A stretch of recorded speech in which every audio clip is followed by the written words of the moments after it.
Hi, y'all.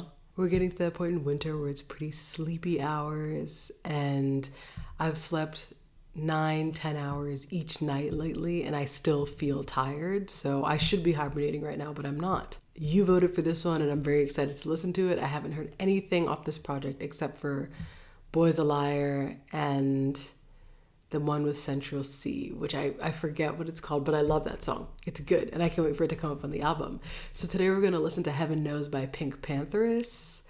I feel like this is the perfect time to listen to this because I'm feeling a little tired. It's a little cold in my house. I got like the blue and pink ambiance lighting going on behind me. So the mood is set and the time is now. Rema! No one told me there was a Rema track on here. I love Rema. Oh my God. Okay, wait. Rema, Kelela. Oh, let's have Rema to open. Wait. I'm so excited already. I know Rema just dropped music too, and I haven't heard it yet. Like, fake fan. Okay. No, but he was on my Spotify Wrapped though, so like it's actually real. The Rema love is real. Okay. We can do this. I'm so grown. I can do this. I'm in front of you with my makeup in the morning. Can you please wake up, babe? I still see you in another life. I can still see you in another life. Whoa. Okay. Hold on. I love the synth organ feel. I also love the progression on the track that actually felt like we were on a journey and we were on our way to the afterlife. That was so charming and magical and sweet. Her voice is really light and airy and beautiful, and I forget how soothing listening to a PinkPantheress song can feel.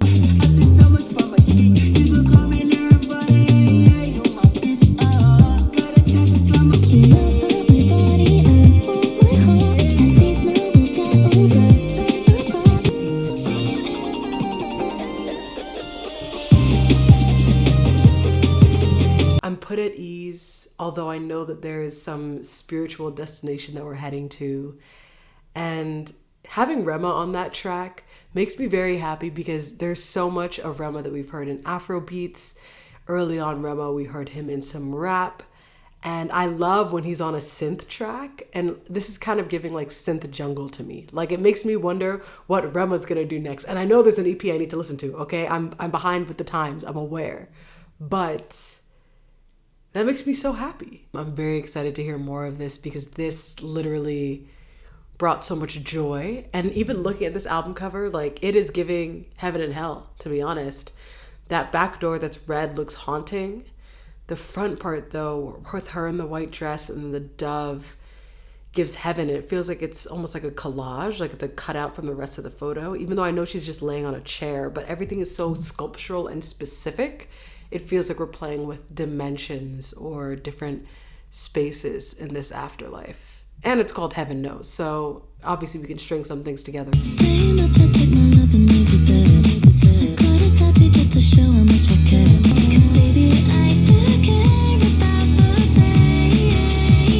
I'm trying to think of some subtext that could be in that song, and I think this is when it starts to go on how well you know the artist and what they're going through in life and what they might be writing about. I love the soundtrack that we have of an audience clapping, that feeling of being cheered on, and this loving connection that's been existing for so long. Help me understand.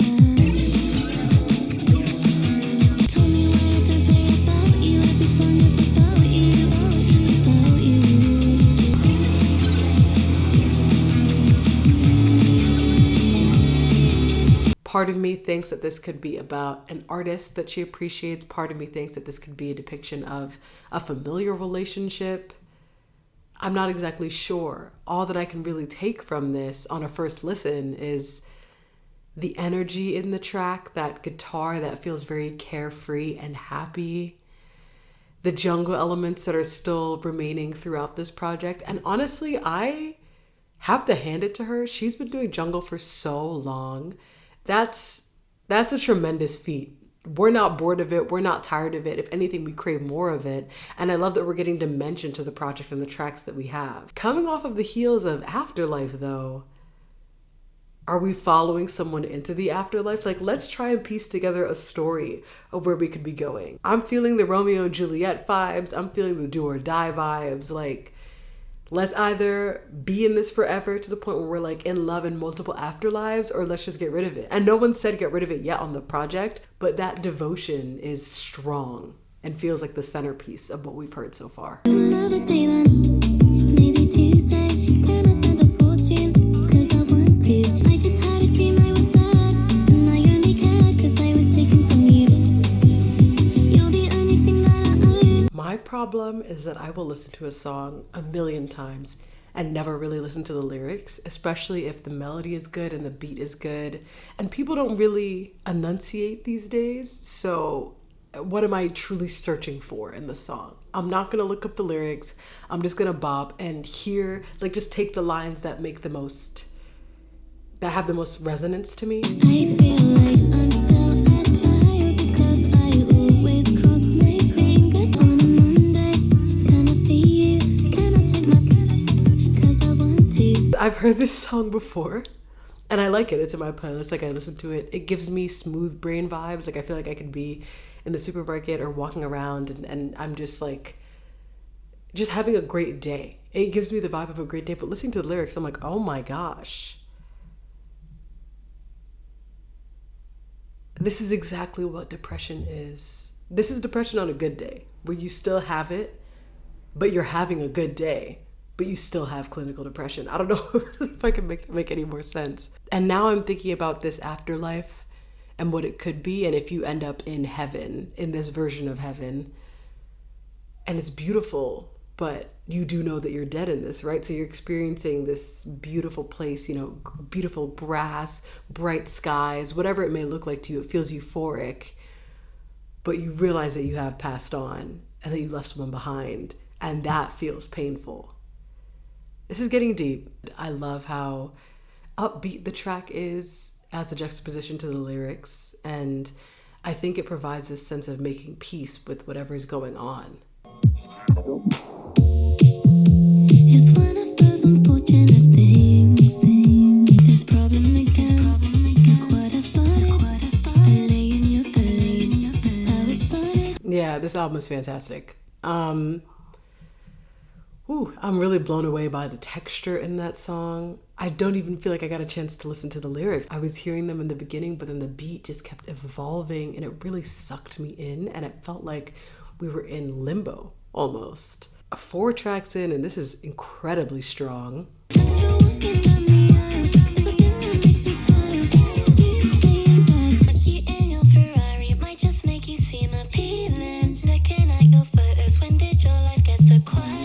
I feel like I'm a little biased because I like everything that I'm hearing, to the point that it's like, these are the genres that I like to listen to, so it agrees with me a lot.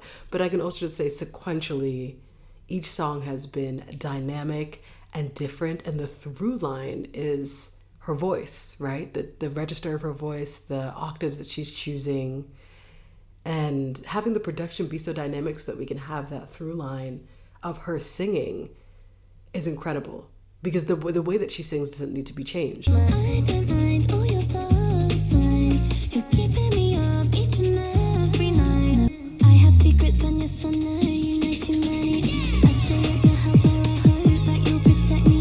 I feel like we're moving in endless circles. Again, we have the theme of passing on, of being separated from our loves, and this Nice to Meet You song feels like a little bit of a meet cute, but in the context of the album, I'm seeing the beginning of this relationship starting and also the ending of it with one of them passing on. I love that we are experiencing everything but the duration of these relationships. It's a series of hellos and goodbyes that feel like they overlap. I tried to say it wasn't me, it was one of my G's, we could call the guys. But it weren't one time, it was 4 or 5. Long story short, we don't talk no more. Cupid tried aim at my heart, I jumped over the car and tried duck and dive. Now she putting up pics of rapper relationships like it must be nice. we're tackling time in a way that listening to this project linearly is not helpful for me to understand all of the themes that I'm hearing or to even make a commentary that is at the height of what I'm hearing. I can basically just say there's a beginning and then there's life and then there's death, but I can't spit out anything that's nearly as poetic as what I'm consuming. So it's hard because that's a feeling that I'm having and I want to share that feeling with you. I wonder how Boy's a Liar is going to feel. Because I see that's at the end of the project. So do we just throw that on there because it was a single, or does it actually make sense when it comes to listening to the album?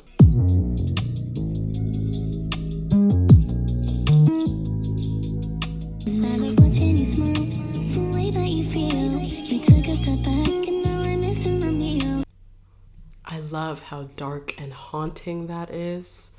I also love that the chorus doesn't really feel like anything that we would recite or chant. Like, it doesn't feel like a stereotypical chorus. That entire song felt like a longer form poetry, and it got so dark so quickly, musically dark as well, because I feel like lyrically we've been quite dark, but musically I felt like we were entering a sub-layer or maybe even hell. I almost fell in love, but I couldn't tell you. I couldn't tell you. I couldn't tell you. I hit you up. Taking a while, but I know that you're there. Wading through that murky water was incredibly entertaining. Kelela was great, as usual. It felt like we were writing code. Every time PinkPantheress was saying a lyric, I thought about code being written. Part of it is due to the beat, you know, it made me think of technology, it made me think of being digital. I think a lot of her branding gives digital, especially when it comes to music. But I felt like we were writing lines of code. And if we are programming an afterlife, what does this burial process look like? Okay, now I feel like I'm getting to the bars, the words that are meeting the poetry of this project. And I hope the rest of my thoughts sound like that, because there's no other way to talk about this. Or rather, I'm disinterested in talking about this any other way. You're a needy guy, but I guess I kind of like that. My SDs, USBs, you want all of those, and now you want to borrow my clothes. Love that as an interlude. It definitely could have been stretched out into a song, but I feel like it's taking us into the second half of the album and is the perfect length for what it is. I am not your internet baby. I am not your internet baby. No matter what you say, I should go away. I think the underlying message of that was just communicating to this needy guy that he's a needy guy.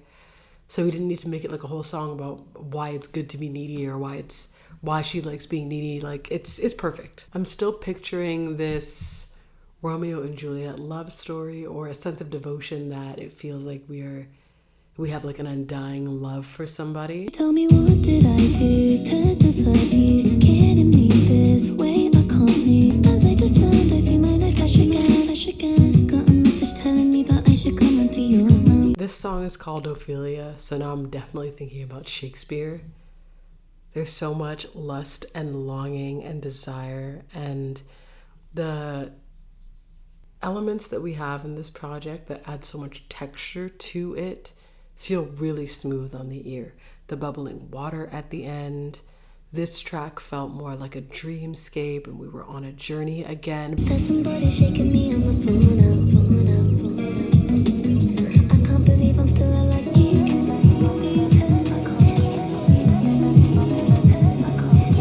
I definitely need to take another listen to that one again for the lyrical content of it, because I was quite distracted by the track. Like, I just don't think I was able to settle into it as much.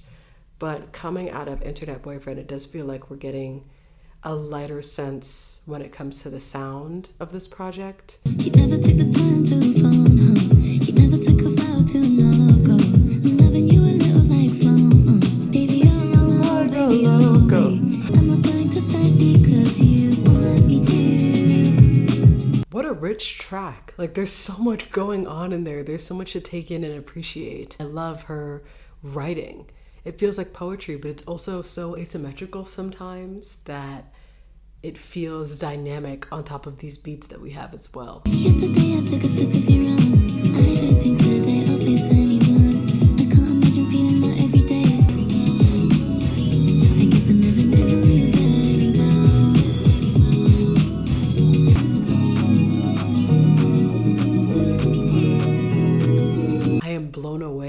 the sound of this entire thing.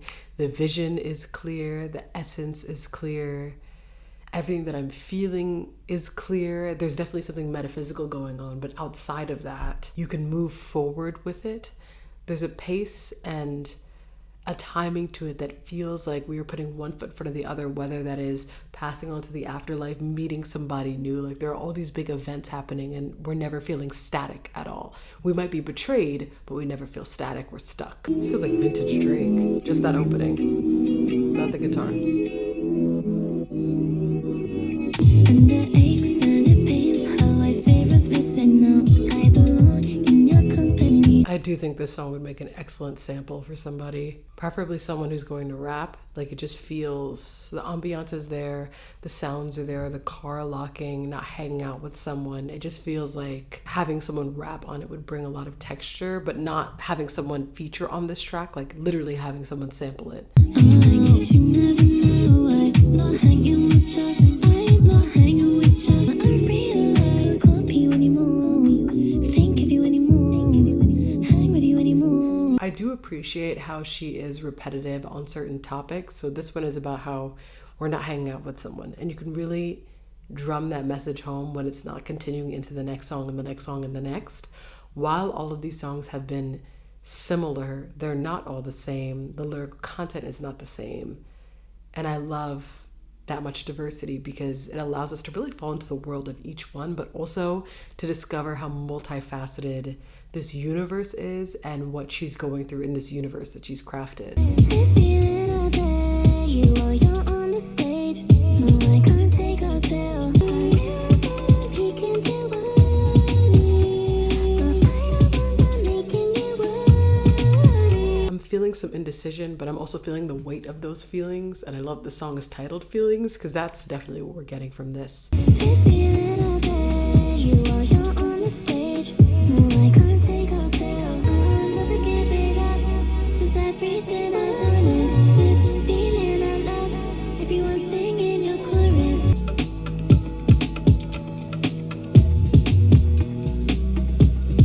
Similar to Bury Me, the track is darker. We're getting into those haunting vibes again. And so close to the end of the album, I'm not sure how we can create an upswing out of this. I think that's what brings it back to the cyclical nature of what I'm feeling with this project. The second it feels like we get a breath of fresh air, we are dragged back into the darker and more complex emotions. And so it feels like a never-ending loop. I'm desperate to hear the last track, and then we'll talk more about it before Boy's a Liar, because we kind of know where that's going. So I want to see, A, if that can set us up for that last song, and B, what the end of all of this new music makes us feel.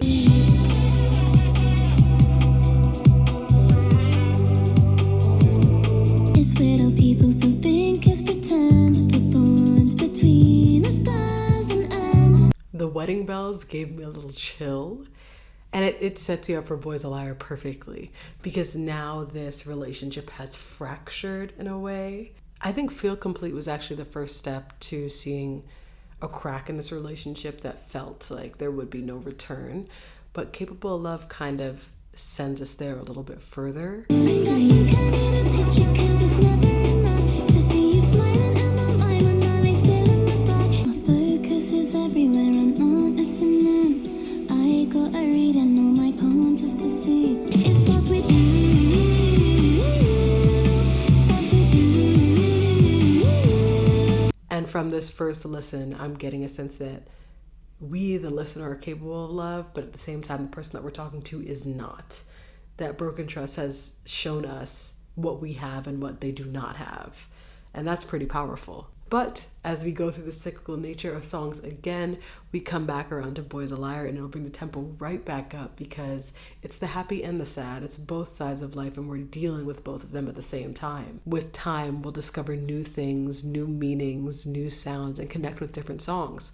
I don't even know what I could say out of the project that I've connected the most with. I think Bury Me and True Romance surprised me the most thematically, but Feel Complete gave me a strong lyrical understanding of the project as a whole. Every time I pull my hair was only out of fear that you'll find me ugly and one day you'll disappear. The boy's a liar, he doesn't see her. You're not looking at me, boy. Boy's a Kelela sending us home strong. That song is great. And like I said before, it brings us up to that happy point again where we can continue to go through this cycle of turbulent emotions and discover what life is like on the afterlife, reflect on our present life. And it been what it been. Calling his phone like he'll send me a pen. Ducking my shit cause he know what I'm on. But when he hit me, I'm not gonna respond.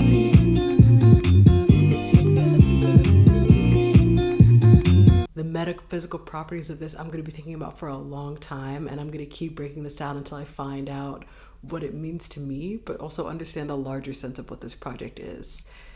In all, I think PinkPantheress did a great job.